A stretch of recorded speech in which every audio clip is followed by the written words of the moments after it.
গল্পকথন by Kallol চ্যানেলে আপনারা আজকে শুনবেন আর্ল স্ট্যানলি গার্ডনারের লেখা the case of long legged models. আজ প্রথম পর্ব। আইনি কেতাবের ওপর নজর থাকলেও পেরি মেসন টের পেয়েছিলেন ডেলা স্ট্রিট তার দিকে তাকিয়ে আছে। তাই তিনি চোখ তুলে দরজার দিকে তাকিয়ে ডেলাকে দেখতে ভুললেন না। কি ব্যাপার ডেলা? একজন অবিবাহিত মহিলা, যদি বলি কোনো অবিবাহিত পুরুষের সঙ্গে বাস করে চলেছে, তার সামাজিক অবস্থা কি হতে পারে? ম্যাসন সপ্রশ্ন দৃষ্টিতে তাকিয়ে বললেন, এর কোনো আইনি অবস্থা নেই ডেলা। এ প্রশ্ন কেন করছ? কারণ, ডেলা উত্তর দিল, এক মিস স্টিফানি ফকনার বাইরের অফিসে অপেক্ষা করছে। সে বলছে, শোনা যাচ্ছে যে সে হোমার গার্ভিন নামে একজনের সঙ্গে থাকে। হোমার হোরেসিও গার্ভিন সিনিয়রের সঙ্গে? ম্যাসন প্রশ্ন করলেন। আমাদের মক্কেল? হোমার গার্ভিন সিনিয়রের সঙ্গে নয়, ডেলা বলল। Homer গার্ভিন junior. ও হ্যাঁ, জুনিয়র, ম্যাসন বললেন। যতদূর জানি সে গাড়ির ব্যবসায় রয়েছে। তা মিস ফকনারের অসুবিধে কোথায়? সে আপনার সঙ্গে কোনো ব্যক্তিগত ব্যাপারে আলোচনা করতে চায়। সে আশা করছে গার্ভিনের সঙ্গে তার যোগাযোগের জন্য ওর সমস্যার ব্যাপারে আপনার আগ্রহ জাগতে পারে। গোলমালটা কোথায় ডেলা? মেয়েটি নেভাদায় লাস ভেগাসের একটা ক্যাসিনো উত্তরাধিকার সূত্রে পেয়েছে। ওর সমস্যা সেটা নিয়েই। মেসন ডেস্ক চাপড়ে বললেন, ২৬ নম্বরে $1 ঢোকাও ডেলা। ডেলা স্ট্রিট রুলেটের চাকা ঘোরানোর ভঙ্গি করে একটা কাল্পনিক হাতির দাঁতের বল চাকার গর্তে ফেলার অভিনয় করল। তারপর যেন অবাক হয়ে দেখতে চাইল। ম্যাসনও সেই দিকে তাকানোর অভিনয় করলেন ডেলার দৃষ্টি অনুসরণ করে। ডেলা টানা টানা চোখ মেলে হাসল। দুঃখিত চিফ, আপনি হেরে গেছেন, ৩ নম্বর উঠেছে। ডেলা এগিয়ে এসে মেসনের কাল্পনিক ডলারটা তুলে নেয়ার ভঙ্গি করল। মেসন মুখভঙ্গি করে বললেন, হারতে আমার খারাপ লাগে। মিস ফকনারের কি হবে চিফ? ডেলা জানতে চাইল। সিনিয়র গার্ভিনকে ফোন করা যাক। তার কাছ থেকে এই মহিলার ঠিক অবস্থা বোঝা যাবে। ওর বয়স কত হবে মনে হয়? 23 কি 24? স্বর্ণকেশী না বাদামি চুল? বাদামি। শরীরী ছন্দ আছে? আছে। দেখতে কিরকম? চোখে পড়ার মতোই। তাহলে পা ভেজানোর আগে গার্ভিনের সঙ্গে বাতচিত দরকার। ডেলা নিজের সেক্রেটারি ডেস্কের কাছে গিয়ে সুইচবোর্ড অপারেটরের কাছে বাইরের লাইন চেয়ে রিসিভার ধরে রইল। একটু পরেও বলল, মিস্টার গার্ভিনকে দিন দয়া করে। হ্যাঁ বলুন, আমি ডেলা স্ট্রিট কথা বলছি। আমি অ্যাটর্নি পেরি মেসনের সেক্রেটারি। হ্যাঁ, উনি আমাকে চেনেন। ব্যাপারটা খুবই জরুরি। ডেলা কিছুক্ষণ পরে বলে উঠল, ওকে কোথায় ফোন করলে পেতে পারি? ও বুঝেছি, দয়া করে উনি এলে জানাবেন, একবার যেন ফোন করেন। ডেলা এবার রিসিভার নামিয়ে বলল, ফোন ধরেছিল মিস্টার গার্ভিনের অতি প্রিয় সেক্রেটারি ইভা এলিয়ট। সে বলল মিস্টার গার্ভিন শহরের বাইরে গেছেন এবং তিনি কোথায় থাকতে পারেন ওর সেখানকার নম্বর জানা নেই। ইভা এলিয়ট? মেসন বলে উঠলেন। মেরি আর্ডেনের কি হল? ও হ্যাঁ, ওর তো বিয়ে হয়ে গেছে। 1 বছর আগে, ডেলা মনে করিয়ে দিল। আপনি তাকে একটা ইলেকট্রিক কফি পট আর প্যান বিয়েতে উপহার দিয়েছিলেন, মনে আছে? 1 বছর? পেরি মেসন বলে উঠলেন। তাই তো মনে হচ্ছে, ডেলা স্ট্রিট বলল। অবশ্য তারিখটা খুঁজে দেখতে পারি। না, কোনো দরকার নেই, মেসন বললেন। আসলে ওই নতুন সেক্রেটারি কাজ করতে আসার পর গার্ভিনের সঙ্গে কোনো কাজই করিনি। আপনি হয়তো এখন আর তার অ্যাটর্নিও নন, ডেলা স্ট্রিট বলল। সেটা কি একটু অস্বস্তির বিষয় নয়? মেসন বললেন। যাকগে সে কথা। আমার মনে হয় মিস ফকনারের সঙ্গে কথা বলাই ভালো। সে কি বলে শোনা যেতে পারে। ওকে বরং নিয়েই এসো, ডেলা। ডেলা বেরিয়ে গিয়ে একটু পরেই তাকে নিয়ে ঘরে ঢুকে বলল, Miss Faulkner, Mister Mason. Stephanie ফকনারের পা দুটো বেশ দীর্ঘায়িত, মাথার বাদামি চুল, চোখের তারা ধূসর। সে অফিসে ঢুকেই মেসনকে একটু দেখে নিয়ে প্রায় শীতল হাত বাড়িয়ে বলল, আপনার সঙ্গে আলাপ করে খুব খুশি হলাম। নিখুঁত ভঙ্গি আর সময় জ্ঞানের সঙ্গে মেশানো ধীর আচরণ দেখে মেসন বুঝতে পারলেন পেশাদারী শিক্ষানবিশেরই ফলশ্রুতি এটা। বসুন, মেসন বললেন। একটা কথা মিস ফকনার, আমাকে আপনি কিছু বলার আগে আপনাকে জানাতে চাই আমি মিস্টার গারভিনের আইনি কাজকর্ম বহুদিন ধরেই করে আসছি। অবশ্য বিশেষ কিছু করতে হয়নি, যেহেতু তিনি নিজে অত্যন্ত দক্ষ ব্যবসাদার, তাই কোনো রকম ঝামেলা আসেনি। তাই অ্যাটর্নি হিসেবে আমাকে খুব একটা দরকার হয়নি। তবু আমি তাকে আমার নিয়মিত মক্কেল বলেই ভাবি, আর তাছাড়া তিনি আমার বিশেষ বন্ধু। আমিও সেই জন্যই এসেছি। পা ভাঁজ করে জিনিসপত্রের ঠাসা চেয়ারে বসে বলল স্টিফানি ফকনার। এই কারণেই, মেসন বলে চললেন, আপনি কোনো পরামর্শ চাইলে আমি সেটা গ্রহণ করার আগে মিস্টার গারভিনের সঙ্গে একটু আলোচনা করে নিতে ইচ্ছুক। আমি চাই তাকে সব পরিষ্কার করে জানিয়ে দিতে, যাতে পরস্পরের মধ্যে কোনো স্বার্থের সংঘাত না দেখা দেয়। এরকম করলে আপনি মেনে নিতে রাজি তো? শুধু যে ব্যাপারটা ভালোই হবে তাই না, আমি এখানে এসেছি কারণ আপনি মিস্টার গারভিনের অ্যাটর্নি বলি। আমি চাই আপনি তার সঙ্গে যোগাযোগ করুন। ঠিক আছে, মেসন বললেন, আপনি আপনার কথা শুরু করুন।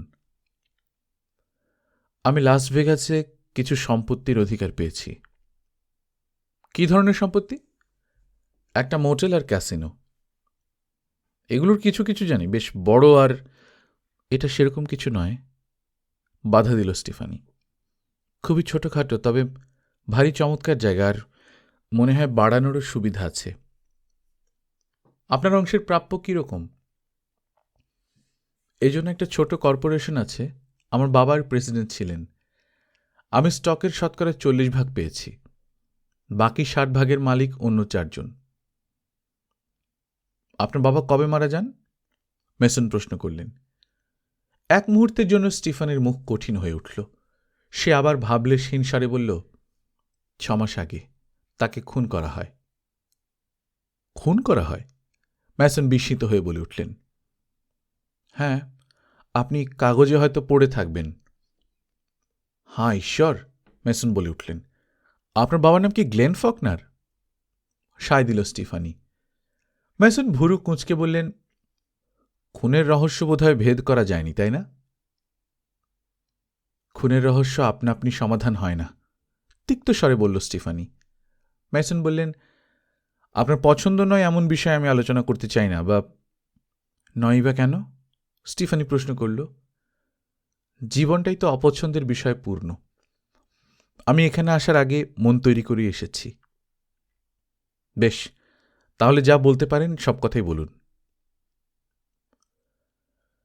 আমার যখন মাত্র 4 বছর বয়স, তখন আমার মা মারা যান। তখনই 7 বছরের মতো দুর্ভাগ্যের শুরু হয়। অন্তত বাবার এইরকমই ধারণা ছিল। তিনি ভীষণ রকম কুসংস্কারাচ্ছন্ন মানুষ ছিলেন। আমার ধারণা যারা জুয়া খেলে তাদের সবাই তাই হয়। বাবার অবস্থা ভীষণ খারাপ হয়ে পড়ে। মন্দার জন্যে একেবারে কপর্দকশূন্য হয়ে পড়েন বাবা। তার হাতে টাকা কড়ি আর চাকরি ছিল না, তাই হাতের কাছে যা পেয়েছিলেন সেটাই আঁকড়ে ধরেছিলেন। একটা ছোটখাটো রেস্তোরাঁর কাজ জুটে গেল তার। রেস্তোরাঁর মালিক পরে মারা গেলেন। বাবা রেস্তোরাঁর যারা উত্তরাধিকারী তাদের কাছ থেকে সেটা কিনে নিলেন। সব ভালো করে তৈরি করার সময় নিষেধাজ্ঞা বাতিল করা হয়। তার দুর্ভাগ্যের সংখ্যা প্রচুর। যাই হোক, বাবার দুর্ভাগ্যের কথা শুনিয়ে আপনার সময় নষ্ট করতে চাই না। তার দুর্ভাগ্যের সংখ্যা প্রচুর। তার ভাগ্য মাঝে মাঝে ভালো হয়ে উঠছিল। বাবা পাকা জুয়ারি। তিনি মাদকের ব্যবসায়ী ছিলেন না, তবে রেস্তোরাঁ চালাতে ইচ্ছুক ছিলেন, আর ঝুঁকি নিতেও ভাবতেন না। সমস্ত দিক থেকে দেখলে বাবার স্বভাব আর মনের দিক থেকেই এমন ছিলেন। এমন কিছু বিষয় আছে যে বিষয়ে জুয়ারিরা বেশ ভালোই হয়, আবার খারাপ বিষয় আছে। জুয়ারিরা তাদের আবেগ নিয়ন্ত্রণে রাখতে শেখেন। তারা হাসি মুখে লোকসান মেনে নিতে জানেন। জুয়ারিরা মুখের ভাব গোপন রাখেন, তাই কোনো কিছু প্রকাশ করেন না। এই সঙ্গে জুয়ারিরা মেয়েদের, তা ছোটই হোক বা বড়ই হোক, সত্যিকারের ভালোবাসার ঘর বানাতে জানেন না, কারণ জুয়া খেলা চলে সারা রাত ধরে।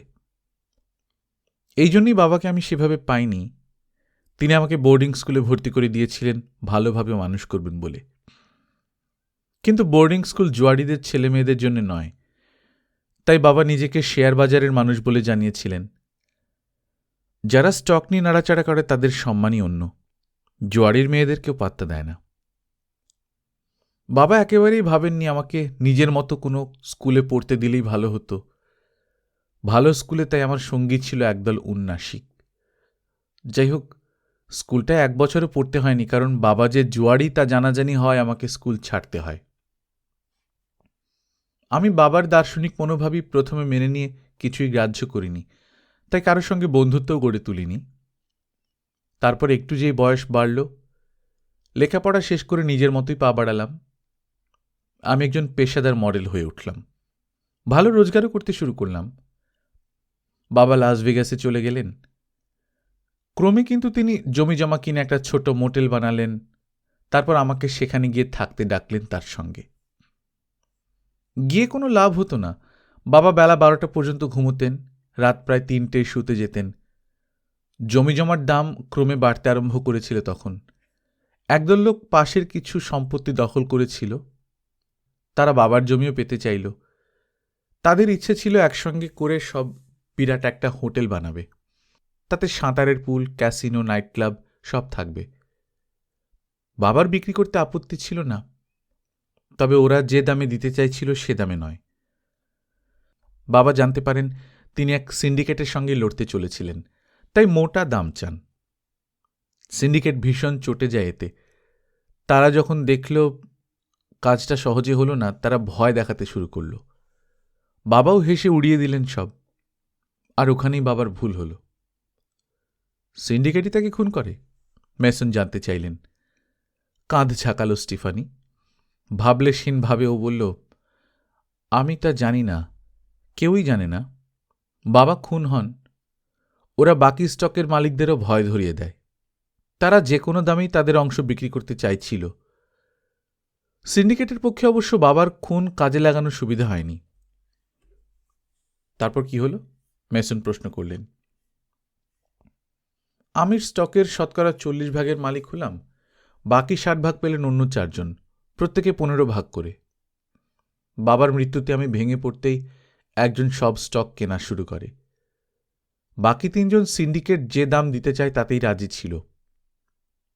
বাবার মৃত্যুর আগে আমার সঙ্গে হোমার গারভিন জুনিয়রের আলাপ হয়। আমরা মেলামেশা করছিলাম, আর তার বাবাকেও দেখেছিলাম। বাবার মৃত্যুর পরেই জুনিয়রের বাবা আমাকে জিজ্ঞাসা করেন তার মৃত্যু সম্পর্কে কি জানি। আমি তাকে সব বলি। গারভিন সিনিয়র আগে থেকেই জানতেন অন্য মালিকেরা যে কোনো দামে তাদের ভাগ বেচে দিতে রাজি, তাই তিনি সেই রহস্যময় স্টক ক্রেতার আগেই সব কিনতে চান। তবে দেরি হয়ে গিয়েছিল। তিনি শুধু একজনের অংশই কিনতে পারেন। এই হলো আমার কাহিনী। মিস্টার গারভিন শতকরা 15 ভাগ স্টকের মালিক। এখন এক নতুন সিন্ডিকেট সব স্টক কিনতে চাইছে। আপনি কি চান? মেসন প্রশ্ন করল। স্টিফানি বলল, আমিও বিক্রি করতে চাই, তবে বাবাকে খুন করার পর সব জলের দরে কিনতে দেব না ওদের। বাবা তার জীবন দিয়েছেন, আমি দেখতে চাই তার মৃত্যুর ফায়দা যেন ওরা না তুলতে পারে। এবার একটা কথা, ধরা যাক একজন লোক, যাকে মিস্টার এক্স বলে পরিচয় দেব, সে এই শহরে রয়েছে। আমি জানি না সে ওই নতুন সিন্ডিকেটের প্রতিনিধি কিনা।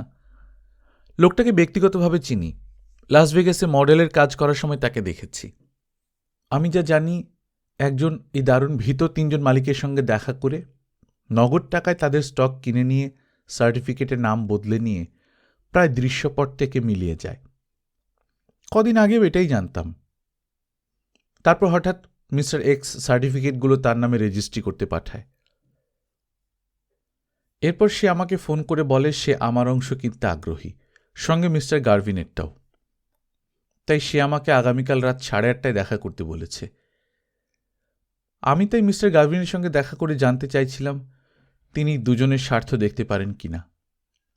তিনি বিক্রি না করলে আমি রাজি নই, না হলে ওরা নিয়ন্ত্রণ পেয়ে তাকে হটিয়ে দেবে। মিস্টার গারভিন শহরে নেই, গতকাল বেরিয়েছেন। তিনি কোথায় রয়েছেন জানতে পারিনি। তার সেক্রেটারি আমাকে ঘেন্না করে, তাই কোনো খবরই দেয়নি। জুনিয়র কোথায়? তার বাবা কোথায় সে জানে না? মেসন প্রশ্ন করলেন। জুনিয়র ইস্টের কোথায় যেন একটা মিটিংয়ে গেছে। মেসন বললেন, মিস্টার গার্ভিন হয়তো লোকটার সঙ্গে আপনার কথাবার্তা বলা পছন্দ করবেন না। তিনি বলতে পারেন এ বিষয়ে আমিই দেখতে পারি। জানি, স্টিফানি বলল, তবে আমার কাছে এটা পারিবারিক সম্মানের ব্যাপার। বাবা যেখানে ছেড়ে গেছেন আমি সেখান থেকে শুরু করতে চাই। আপনি আপনার বাবার হত্যাকারীর অপরাধের বিচার চান? স্বাভাবিক।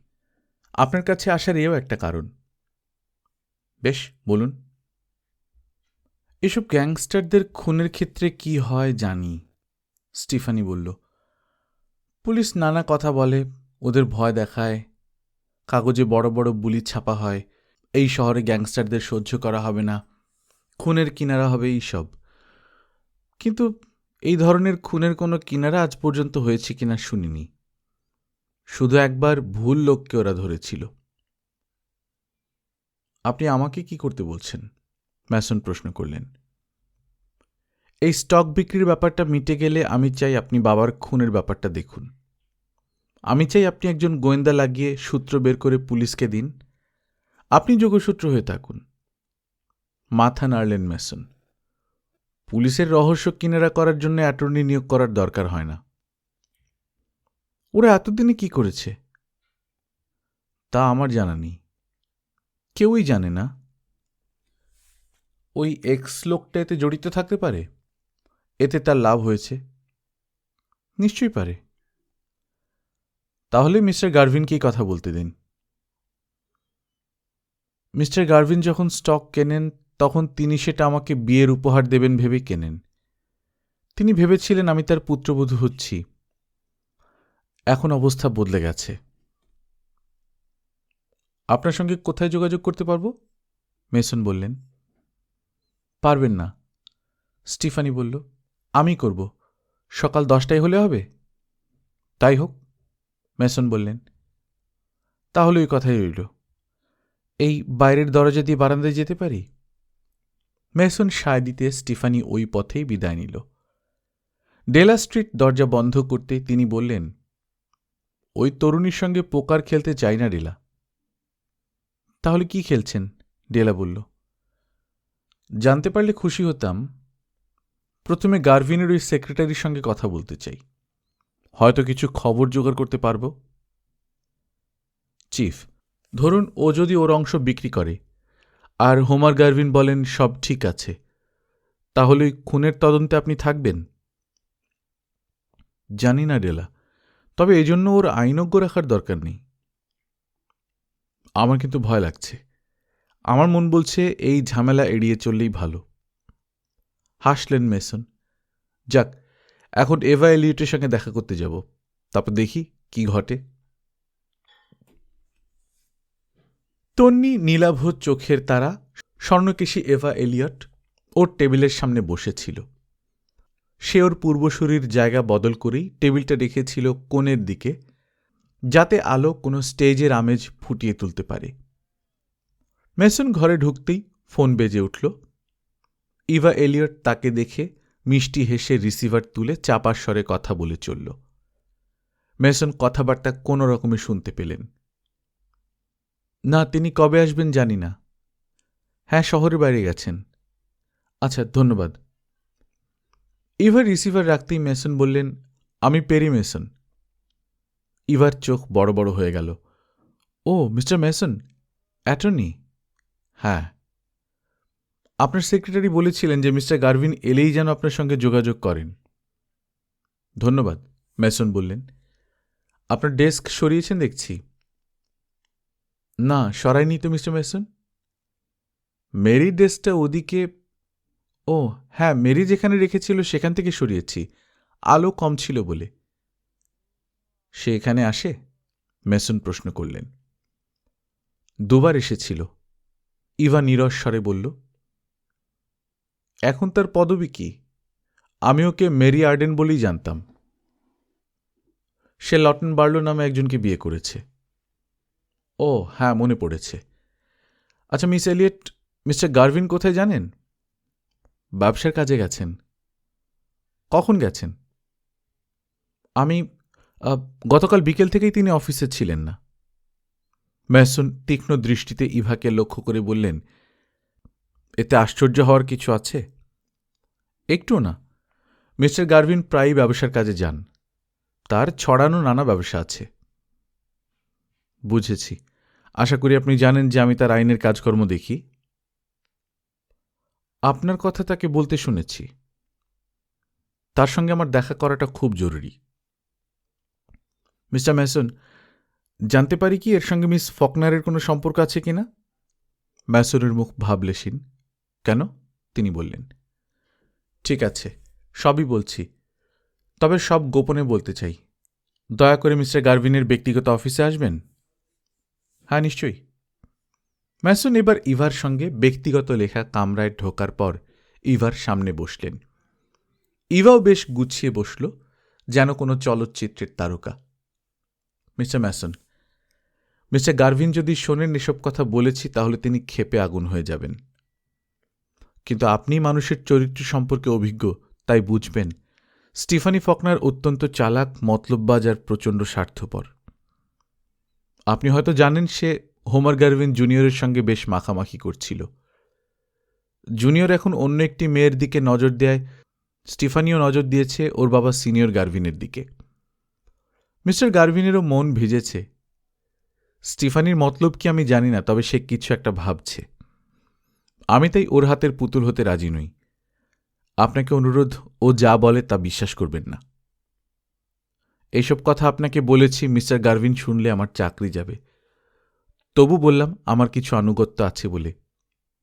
তাই মিস্টার ম্যাসন, এইসব কথা নিশ্চয়ই মিস্টার গারভিনকে বলে দেবেন না? হাসলেন ম্যাসন। যেমন বললেন তেমনি শুনে নিলাম, ফুরিয়ে গেল। ধন্যবাদ বলেই ইভা ওর দুহাত বাড়িয়ে ধরল। সত্যি চমৎকার মানুষ আপনি। ম্যাসন গারভিনের অফিস থেকে বেরিয়ে ডেলা স্ট্রিটকে ফোন করলেন। ডেলা, মেরি আর্ডেন, এখন যে মিসেস লটন বাড়ল, তার ঠিকানা জানো? জানি। ডেলা ঠিকানা জানিয়ে দিতে ম্যাসন একটা ট্যাক্সি ডেকে উঠে পড়ে একটা সিগারেট ধরালেন চিন্তিত ভঙ্গিতে। ট্যাক্সি নির্দিষ্ট ঠিকানায় পৌঁছলে ম্যাসন তাকে অপেক্ষা করতে বলে বাড়ির সামনে দাঁড়াতেই দরজা খুলে গেল। কি আশ্চর্যকাণ্ড! মিস্টার ম্যাসন, আপনি? কি খুশি লাগছে, মেরি বার্লো বলে উঠল। আপনাকে সুন্দর দেখাচ্ছে, ম্যাসন বললেন। হাসল মেরি। ঠাট্টা করবেন না, বাচ্চা হতে আর 9 সপ্তাহ বাকি। বাড়ির কাজকর্মে মন দিতে পারি না, সব ভীষণ এলোমেলো হয়ে আছে। আপনার কষ্ট হবে, কিছু পানীয় আনি? না ধন্যবাদ, আমি হোমার গারভিনের খবরের জন্য ঘুরছি। তিনি নেই? কোথাও গেছেন? ইভা এলিয়টের সঙ্গে কথা বলেননি? বলেছি, তবে কিছুই জানতে পারিনি। হাসল মেরি। আমারও সেই অবস্থা হয় কয়েকবার। হোমারের সঙ্গে দেখা করেননি? চেষ্টা করেছি, তবে ইভা প্রতিবার বলেছে তিনি ব্যস্ত, তাই জানায়নি আমার কথা। ব্যাপার কি? তা জানি না। হোমারের সঙ্গে 12 বছর কাজ করেছি, তাকে বেশ ভালোই জানতাম। স্ত্রী মারা যাওয়ার পর ও দারুণ ভেঙে পড়েছিল। একটু সামলে ওঠার সময়েই আমি বিয়ে করতে যাই। 3 মাস দেরি করেছিলাম, পাছে হোমার আবার ভেঙে পড়ে। ও বুঝতে পেরেছিল ওর জন্যই দেরি করছি, তাই ও বলে আমি যেন তখনই বিয়ে করি। সত্যি উনি ভারী সুন্দর মানুষ, মিস্টার ম্যাসন। সে সময় স্টিফানি ফকনারের অস্তিত্ব ছিল? না, সে পরে আসে। এভা এলিয়ট ছিল জুনিয়রের নয়নের মণি, তবে সে ঠান্ডা হতেও শুরু করেছিল। জুনিয়র প্রায়ই বিদেশে যায় লম্বা পায়ের মডেলদের পেছনে ঘুরতে। আমার ধারণা তখনই স্টিফানির উদয়। জুনিয়র তার বাবাকে বলে এভা এলিয়টকে মোটা মাইনের অফিসের কাজে লাগায়। সে স্রেফ লোক দেখানো অসতার অহংকারী। ওকে একদম পছন্দ নয় আমার। ও শুধু শিখেছে একটু টাইপ করতে আর পর্দার টিভিতে রূপসী সেক্রেটারিদের দেখতে। এমন হলে সে গারভিনের ব্যবসা সামলায় কি করে? ম্যাসন প্রশ্ন করলেন। মেরি মন থেকেই বলল, আমারও তাই জানার ইচ্ছে। ম্যাসন বললেন, আমার ধারণা হোমার লাস ভেগাসে গেছে। সেখানে সে কোথায় উঠতে পারে? মেরি একটু ভেবে বলল, 10-এর মধ্যে 9 বার হতে পারে ডাবল ও মোটেলে। ইভা এলিয়টের জানা উচিত ছিল।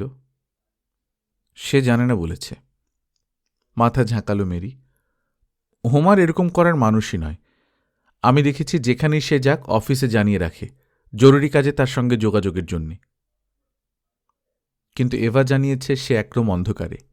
মেসন বললেন, অবশ্য সেটা অভিনয় হতেও পারে। সেটা অভিনয়ই, মেরি হেসে বলল। তবে আপনার মন বিষিয়ে দেব না মিস্টার মেসন। মেয়েদের বিয়ে হলে একটু অন্যরকম হয়ে যায়। আমি মিস্টার গারভিনের কাজ এমনি ছেড়ে এসেছি বললে কেউ ভাবলে সেটা বোকামি হবে। আমি কয়েকবার ইভা এলিয়টকে কাজকর্ম দেখাতে চেয়েছি, তবে সে আমাকে পাত্তা দেয়নি। ভেবেছিলাম ফোন করে আমাকে হয়তো ডাকবে, ডাকেনি। এই জন্য পরে যাই হোমারের সঙ্গে কথা বলবো বলে। ও বলে হোমার মিটিংয়ে আছে। তারপর 2 মাস বাদে যখন যাই তখনও ঠান্ডা অভ্যর্থনা করেছিল। হোমারকেও খবর পাঠায়নি। ভেবেছিলাম দরকার হলে হোমারই ফোন করবে। সে করেছিল? মেসন প্রশ্ন করলেন। না, মাথা নাড়ল মেরি। আমার ধারণা ছিল আমার সাহায্য ওদের অন্তত 100 বিষয়ে লাগবে। তবু এভা এলিয়ট ফোন করেনি। আসলেও নাটক করছিল। শুধু ভাবি হোমার কেন ফোন করল না। ইভা এলিয়ট ফাইল ঘেঁটে কিছু জানানোর আগেই আমি সাহায্য করতে পারতাম। আপনি গারভিনকে ফোন করেননি? না, আসলে ওই সেক্রেটারির কাছ থেকে কথা শোনার ইচ্ছেই হয়নি। তাহলে উঠি, মেসন বললেন। মাঝে মাঝে আমাদের ফোন করবেন, ডেলাও খুশি হবে। নিশ্চয়ই করব মিস্টার মেসন। আপনাদের দেখে ভালো লাগবে, ঠিক আগেকার মতো। কিছু জানা গেল? মেসন অফিসে ঢুকলে ডেলা জানতে চাইল। মনে হচ্ছে গারভিনের অফিসের আবহাওয়ায় গোলমেলে কিছু আছে। শেষ কবে ওর সঙ্গে দেখা হয় ডেলা? খাতাপত্র দেখে বলতে পারি। ডেলা কিছু খাতাপত্র বের করল, তারপর বলল, প্রায় বছরখানেক হবে। তার মানে নতুন সেক্রেটারি রাখার পর থেকেই সে যোগাযোগ করেনি। হয়তো দরকার হয়নি। মেসন ঠোঁটে জিভ বুলিয়ে নিয়ে বললেন, নতুন সেক্রেটারির সঙ্গে অনেক কিছুই যেন কাকতালীয়ভাবে ঘটে চলেছে। ঠিক আছে ডেলা, আমরা ভাগ্য যাচাই করে দেখব। এমনও হতে পারে হোমার অন্য কোনো আইনজ্ঞকে কাজে লাগাচ্ছে। যাই হোক, লাস ভেগাসে ডাবল ও মোটেলে ফোন করে জেনে নাও সেখানে হোমার এইচ গারভিন আছে কিনা। থাকলে বলো পেরি মেসনের কাছ থেকে ফোন করছ। এখনই গাটিকে বলছি। একটু পরেই ফোন বেজে উঠল। ডেলা রিসিভার তুলে বলল, হ্যালো। হ্যাঁ, একটু ধরুন মিস্টার গারভিন। ডেলার এগিয়ে ধরা ফোন নিয়ে মেসন বললেন, হ্যালো হোমার, পেরি বলছি। অন্যদিক থেকে সতর্ক কণ্ঠস্বর শোনা গেল, ও হ্যাঁ পেরি। যেখানে আছো সেখান থেকে কথা বলা যাবে? অল্প কিছু বলা যাবে। আমার কাছে বাদামি কেশ একটি মেয়ে এসেছিল। তুমি আগ্রহী এমন কোনো প্রতিষ্ঠানে তার 40% শেয়ার আছে। তার কাছে এমন একজন এসেছিল যার বিশেষ কোনো ব্যাপারে হাত থাকা। থামো, গারভিন বলে উঠলেন। আর বলার দরকার নেই। আমি কোথায় ফোন করব? 1 ঘন্টা পরে তোমাকে কোথায় পেতে পারি? আমার অফিসেই থাকব, মেসন জানালেন। 1 ঘন্টা পরে ফোন করছি, বিদায়। গারভিন ফোন রাখতেই মেসন ডেলাকে বললেন, গাটি 1 ঘন্টা থাকতে পারি কিনা দেখো। গাটির কোথায় যাওয়ার কথা আছে? আমি থাকব চিফ, ডেলা স্ট্রিট বলল। মেসন এবার আইনের বইয়ে মন দিতেই তার মন থেকে বাকি চিন্তা চলে গেল। 5টায় অফিস বন্ধ হওয়ার পর ফোন বেজে উঠল। মেসন ফোন তুলতেই গারভিনের গলা শোনা গেল, এসব কি ব্যাপার পেরি? সাবধান, কোনো নাম উচ্চারণ করো না। বেশ। কথা হলো ওই তরুণীর কাছে একটা প্রস্তাব এসেছে। এক রহস্যময় মিস্টার এক্স আগামীকাল তার সঙ্গে কথা বলতে চাইছে। তার স্বার্থ থাকতেও পারে। তরুণীর ধারণা তোমার সঙ্গে একসঙ্গে কাজ করাই ভালো। আলাদাভাবে করলে অন্য পক্ষেরই লাভ। বুঝলাম, গারভিন বললেন। আমাকে খুঁজে পেলে কিভাবে? মেরি আর্ডেন, মানে মেরি বার্লোর মাধ্যমে। কিন্তু তাকে তো বলিনি আমি কোথায়। লাস ভেগাসে কোথায় থাকতে পারো ও আন্দাজ করেছিল। আমার অফিসে ফোন করলে না কেন? যে সেক্রেটারি আমার কাজ করছে না তার কাছে কেন? দাঁড়াও দাঁড়াও, মেসন বলে উঠলেন। তোমার অফিস আমি গিয়েছিলাম। ইভা এলিয়ট তোমার ঠিকানা দিতে পারেনি। পারেনি? কী সব বলছো? আমি ইভার সঙ্গে কথা বলেছি। আমি সবসময় অফিসে যোগাযোগ রাখি। আমি 2:30 নাগাদ যাই। সে কিছুই জানে না বলে। আমি বেলা 11:30টায় কথা বলেছি, তারপর 1:45তেও। সে হয়তো ভেবেছিল কথাটা আমাকে বলা উচিত হবে না। এ নিয়ে উত্তেজিত হও না। উত্তেজিত হব না? গারভিন বলে উঠলেন। আচ্ছা ঠিক আছে, পেরি। যে লোকটার কথা তরুণী বলেছে তার নাম বলতে পারবে? সে বলেছে তার নাম মিস্টার এক্স। লোকটা কে আন্দাজ করতে পারছি। সে আড়ালেই থাকার চেষ্টা চালাচ্ছে। ভয়ঙ্কর লোক সে। এবার তোমাকে কি করতে হবে বলি শোনো পেরি। আমি ওই মেয়েটিকে রক্ষা করতে চাই। তাকে বলবে তুমি আমার 15 ভাগ অংশ দেখাশোনা করছো যতক্ষণ না আমি নিজে পারছি। ওই লোকটার নাম ধাম সব জেনে নেবার চেষ্টা চালাও, আর জানার সঙ্গে সঙ্গেই আমাকে জানিয়ে দেবে ফোন করে। আমাকে না পেলে লুসিল বলে একজনকে ডাকবে, তাকেই নাম ঠিকানা জানাবে। লুসিল? বেশ, এবার বলো তোমার অংশের কত দাম ধরেছ? মেসন বললেন, এখন না। আমি প্রথমে জানতে চাই অন্য পক্ষ কত টাকা দিতে তৈরি। গারভিন বললেন, এই লোকটা সম্ভবত কোনো প্রস্তাব রাখবে না, তবে আমি তাকে বুঝিয়ে দিতে চাই যে তুমি এর মধ্যে আছো এবং আমিও আছি। সে যদি বুঝতে পারে যে সে একজনের সঙ্গে কারবার করছে আর সে একটি মেয়ে, তাহলে কেউ জানে না কি হতে পারে। এবার শোনো মেসন, আমার আর কথা বলার সময় নেই। একজন অপেক্ষা করছে। বিদায়, সাবধানে গিও।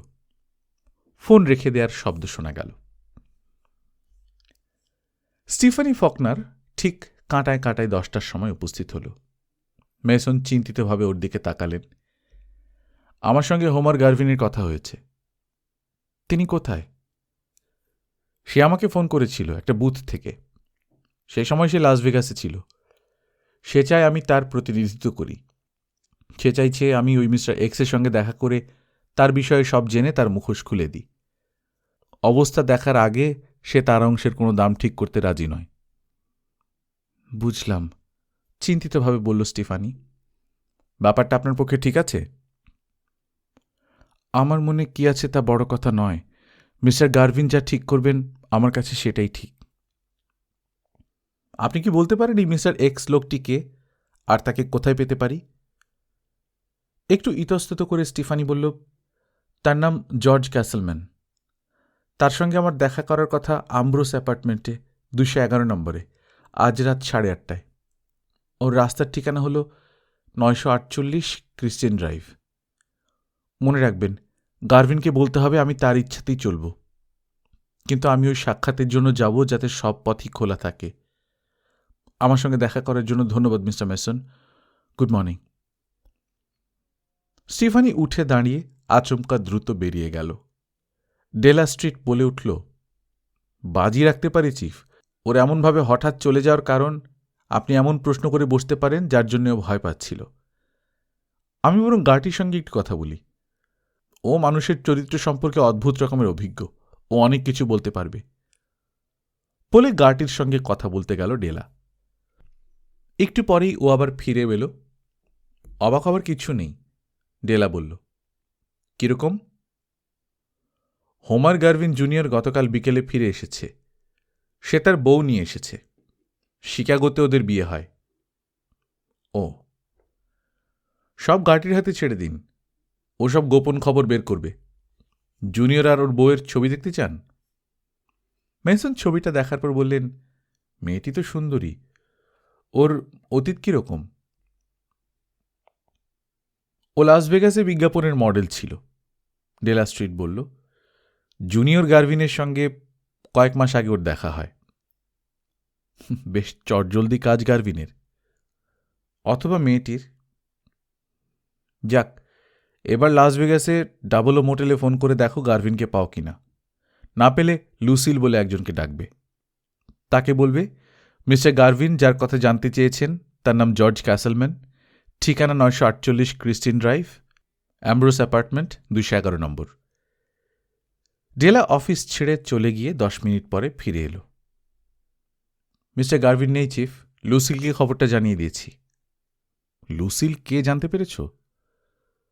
যতদূর বুঝেছি সে ওই হোটেলের ম্যানেজার। সে ফোন ধরেই শুনে বলে মিস্টার গারভিনের জন্য কোনো খবর আছে কিনা। এখন কি করবেন? প্রথমে স্টিফানি ফকনার যাওয়ার আগেই ক্যাসেলম্যানের সঙ্গে দেখা করব। এরপর জুনিয়র গারভিনের জন্য বিয়ের উপহার দরকার একটা। $50 মধ্যে ব্যবস্থা করে ফেলো ডেলা। ক্যাসেলম্যান আপনার সঙ্গে কথা বলবে? তা জানি না, মেসন বললেন। তবে সে যদি থাকে আমি তার সঙ্গে কথা বলবো, এটা জেনে রাখতে পারো। রাত ঠিক 8টায় মেসন অ্যাম্ব্রোস অ্যাপার্টমেন্টের সামনে রাস্তায় গাড়ি রেখে দরজার সামনে হেঁটে চললেন। দরজার ডান দিকে একটা বোতল চোখে পড়ছিল, পাশেই নম্বর লেখা, আর তার পাশে ঝুলছিল পুরনো ধরনের এক কথা বলার টিউব। 211 নম্বর অ্যাপার্টমেন্টের উল্টো দিকে ক্যাসেলম্যানের নাম। মেসন বোতাম টিপলেন। সঙ্গে সঙ্গেই কেউ বলে উঠল, কে? Mister Mason. কি চাই? আপনার সঙ্গে দেখা করতে চাই। কি ব্যাপারে? কিছু স্টকের বিষয়ে। একটু পরেই সামনের দরজায় বৈদ্যুতিক ঘণ্টা বেজে উঠল। মেসন দরজা ঠেলতে সেটা উন্মুক্ত হয়ে গেল। মেসন ভেতরে ঢুকে কয়েক ধাপ সিঁড়ি বেয়ে উঠে বারান্দা পেরিয়ে এগুতেই আলো জ্বলতে থাকা এক দরজার সামনে একটা মূর্তিকে দেখতে পেলেন। আপনি মেসন? লোকটি প্রশ্ন করল। হ্যাঁ, আপনি ক্যাসেলম্যান? হ্যাঁ। আমি কিছু স্টক সম্বন্ধে কথা বলতে চাই। আমি হোমার গারভিনের প্রতিনিধিত্ব করছি। নামটা শুনে কিছু বুঝলেন? দরজার আলোয় সিলুয়েটের মতো মূর্তি হঠাৎ পিছিয়ে গেল। মেসন দেখতে পেলেন একটা কৃশ অথচ সুগঠিত দেহ, বছর 35 বয়স, মুখে দরাজ হাসি।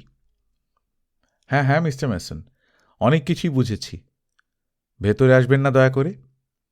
বলে দ্রুত ঘড়ি দেখল ক্যাসেলম্যান। জানতে পারি কি আমাকে খুঁজে বের করলেন কিভাবে? মেসন ছোট্ট জবাব দিলেন, আমি একজন লয়ার। যেন এই কথাতেই সব বোঝা সম্ভব। বুঝলাম। প্রশ্নটা তবুও রয়ে যাচ্ছে। ও গড, আপনি নিশ্চয়ই পেরি মেসন নন? আমি সে। খুবই আনন্দ পেলাম। ক্যাসেলম্যান হাত বাড়িয়ে মেসনের সঙ্গে করমর্দন করলেন। মেসন টের পেলেন সরু হলেও বেশ কঠিন হাত। বসুন মিস্টার মেসন, বসুন। কিছু পান করবেন?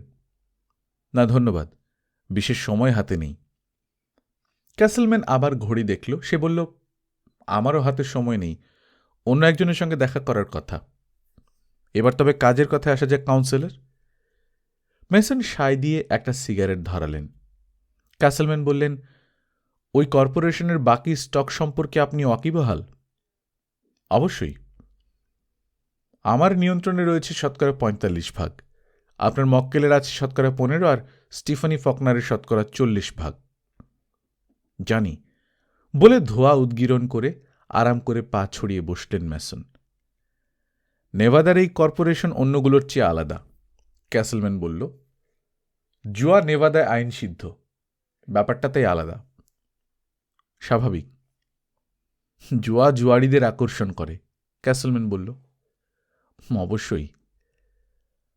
আর যেহেতু জুয়া খেলা অন্য রাজ্যে আইন সিদ্ধ নয়, ওদের কাজকর্ম প্রায়ই বেআইনি হয়েও যায়। সেটাই স্বাভাবিক। লোকে এক্ষেত্রে ব্যাপারটা বুঝতে চায় না।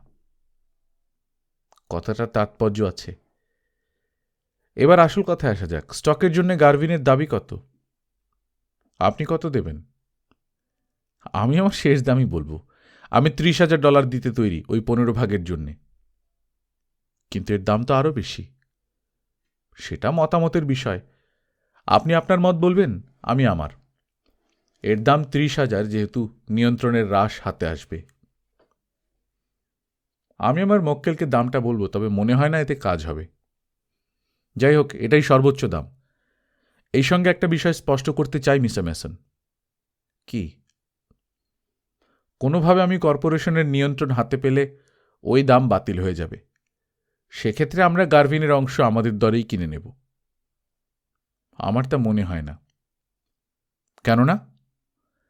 কারণ বুঝতে পারছেন না একজন সংখ্যালঘু স্টক মালিকও কতটা ঝামেলা সৃষ্টি করতে সক্ষম।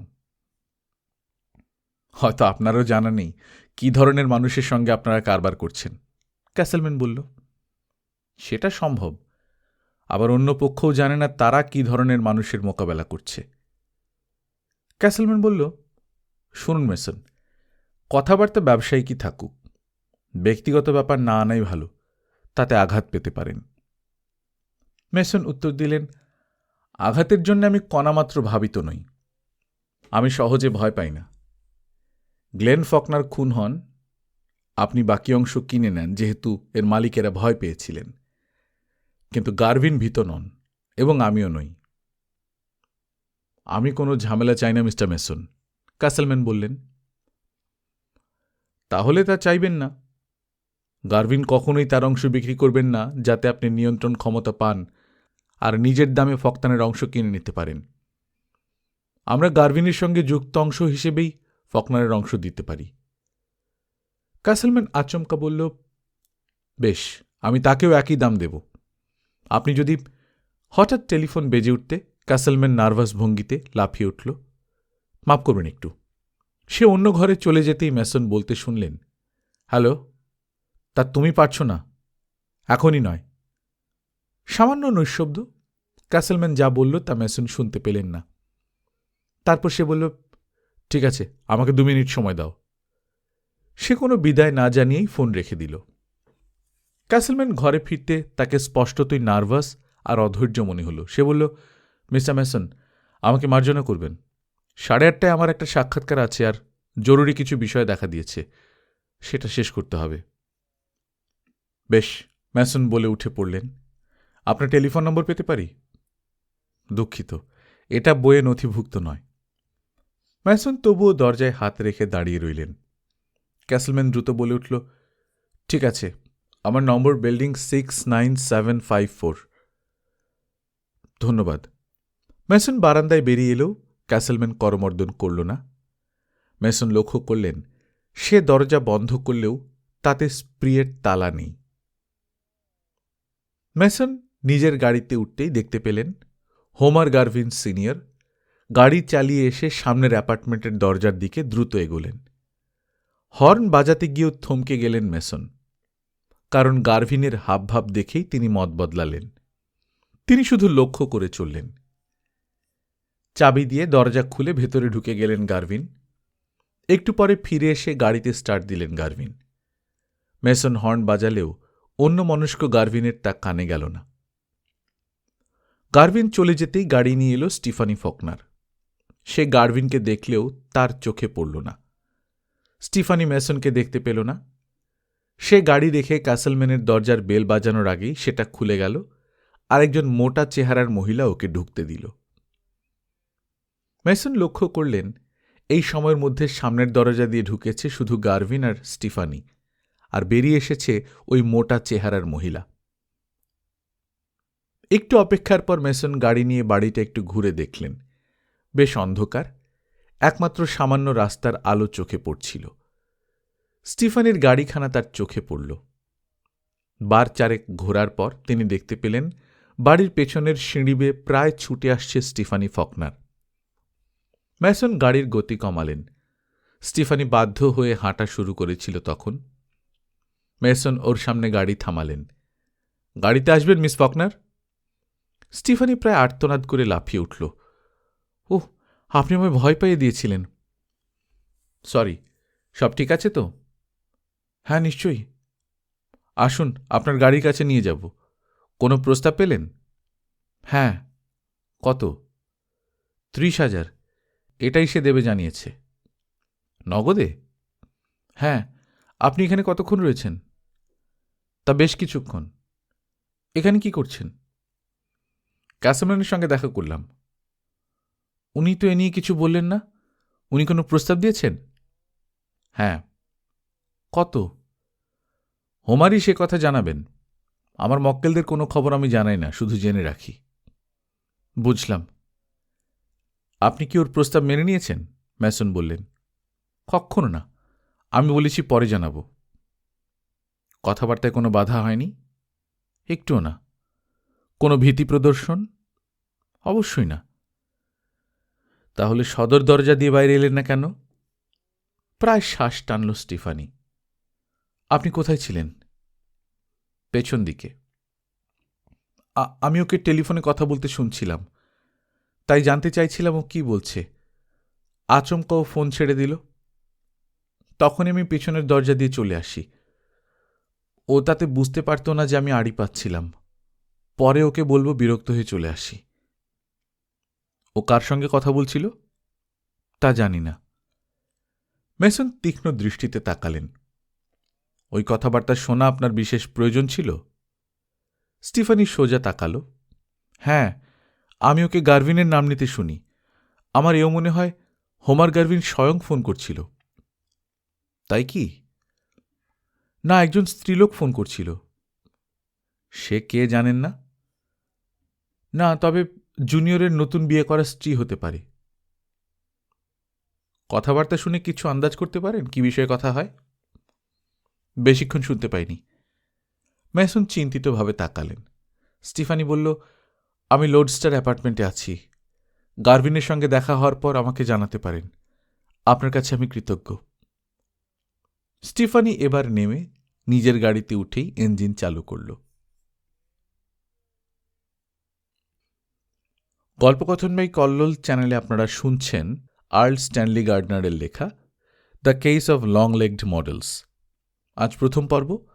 আমরা নিয়মিত গল্প পাঠ করে শোনাচ্ছি। আপনারা যারা প্রথমবারের মতো শুনছেন কাইন্ডলি সাবস্ক্রাইব করে নেবেন। গল্প পাঠ ভালো লাগলে বন্ধুদের সঙ্গে শেয়ার করবেন। নিজে ভালো থাকবেন, আশপাশের লোকজনকে ভালো রাখবেন। টাটা।